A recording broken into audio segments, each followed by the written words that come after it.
first responded to the question, what do scientists think, by saying that they think a variety of things, and this is only natural. On the one hand, they hoped that this instrument would never be used in war, and therefore they hoped that we would not start out by using it. On the other hand, they hoped, or other people hoped, that it would put an end to this war, save countless lives, put an end to a butchery that had been going on for many years and had been marked by atrocities, concentration camps, murderous raids on cities, Rotterdam and Dresden and Tokyo itself. You ask yourself, would the Japanese government, as then constituted, and with the bitter division between the peace party and the war party, would it have been influenced by an enormous... So you've been listening to Mr. Robert J. Oppenheimer, J. Robert Oppenheimer.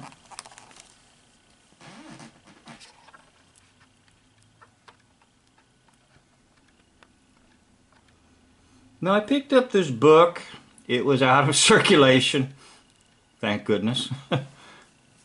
But as soon as I saw the book, I said, you know what?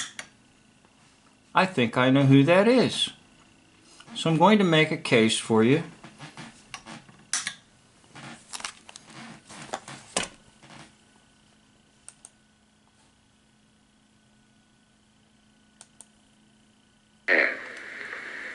And we can make life a little easier for the unfortunate ones already stricken. You've heard a lot about the 4 freedoms. We know they're worth fighting for. Well, let's add a 5th freedom. Let's fight for freedom from pain. For little Julia, for the thousands like her. Give all you can, as often as you can. It will be money spent for happiness. Thank you, Robert Young. This appeal is a part of the 1951 March of Dimes campaign.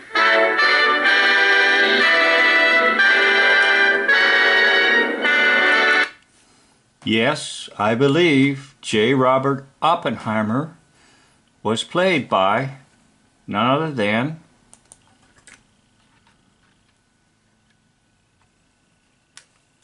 Robert Young.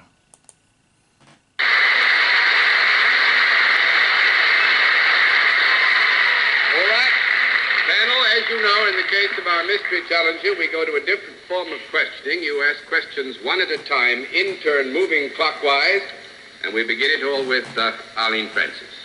Are you a performer in the picture business? Yeah. Yes. Okay. So, I'll do my usual for you, the pick try if, and it doesn't come up as high, but nevertheless, it doesn't stop me.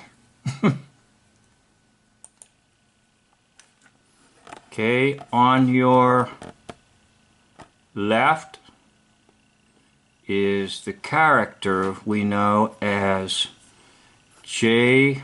Robert Oppenheimer, the so-called atomic scientist that helped to develop the atomic bomb, which never existed. It's nonsense.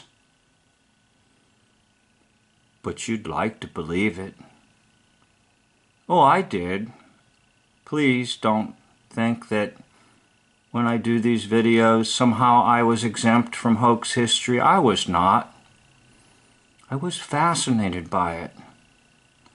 How an atom could be split, and then there's some type of powerful explosion. No, the only explosion that occurred was in your brain.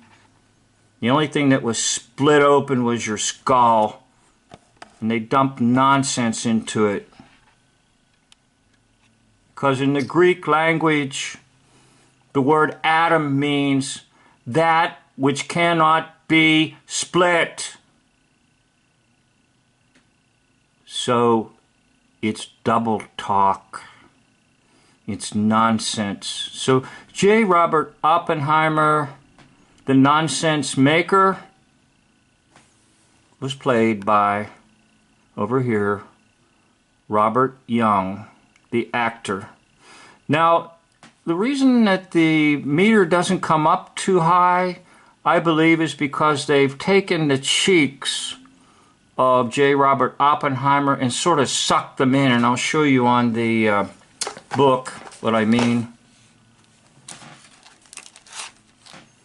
If you look on the book, you see the cheeks are kind of sucked in. So he's kind of missing a lot of the area around the cheeks to puff out his face. But if you puffed out his face more, it would match much better with the photos of Robert Young. So the whole atomic dawn is nonsense. J. Robert Oppenheimer, played by this man over here, actor Robert Young. The dates of so-called birth seem to match within a few years. The location seems to match of where Mr. Oppenheimer was and where Mr. Young was doing all his filming. He was in about 100 movies.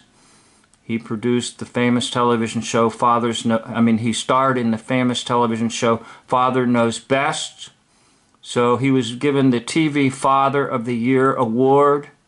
So who's the father of the atomic dawn, atomic age? J. Robert Oppenheimer.